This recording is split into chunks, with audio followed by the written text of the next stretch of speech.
Sekitar sebulan, kawanan gajah berjumlah 37 ekor memasuki pemukiman serta berkeliaran di pemukiman.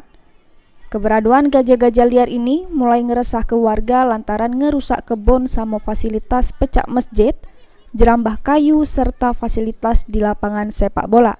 Berdasarkan informasi dari Camat Tulung Selapan, yang ini masih memantau aktivitas gajah tersebut, aman kawanan gajah-gajah tersebut memang tiap tahun sering masuk ke wilayah tersebut.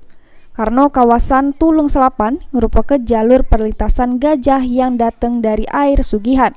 Sementara itu, Komandan Koramil Tulung Selapan Kapten Army Joyo jelaskan, ini pihaknya juga sudah melok membantu berjago di lokasi untuk mengantisipasi kejadian yang tidak diinginkan. Sementara pihak BKSDA juga sudah sampai di lokasi dari Kamis pagi sampai hari ini masih berada di lokasi.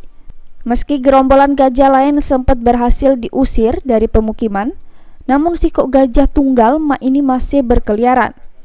Petugas pun masih menyisir kawasan tersebut untuk menangkap gajah supaya digabung ke bersama komunal gajah lain.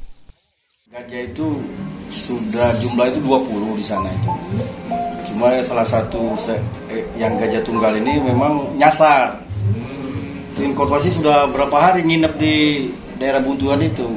Cuma memang satu ini gajah ini memang nyasar lah. Betul pas hari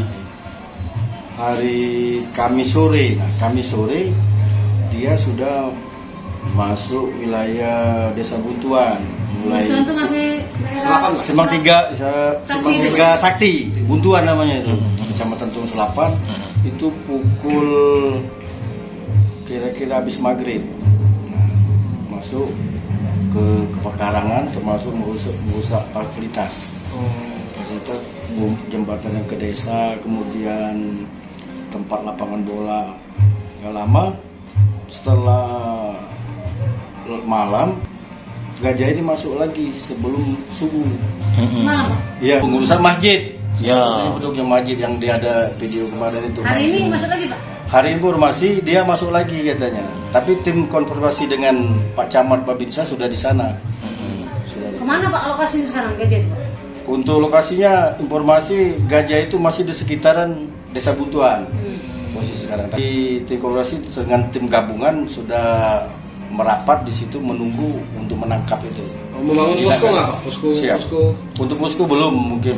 Cuma sebelumnya tim konservasi itu sudah menginap di sana. Oh, sudah nginap. Sudah nginap mencari gajah yang tersasar satu itu tadi.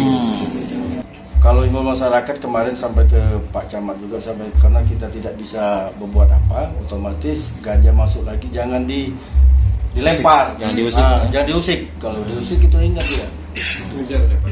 Kapten Army nambah ke, aman 2 prajurit TNI AD dari Koramil bersama Babinsa juga sudah melakukan pemantauan serta mengantisipasi supaya keberadaan gajah tidak membahayakan ke warga. Warga sekitar pemukiman juga dihimbau supaya tidak ngambil tindakan yang menyakiti sama mengusik gajah aman selek keberadaan hewan komunal tersebut. Novan Wijaya, PAL TV.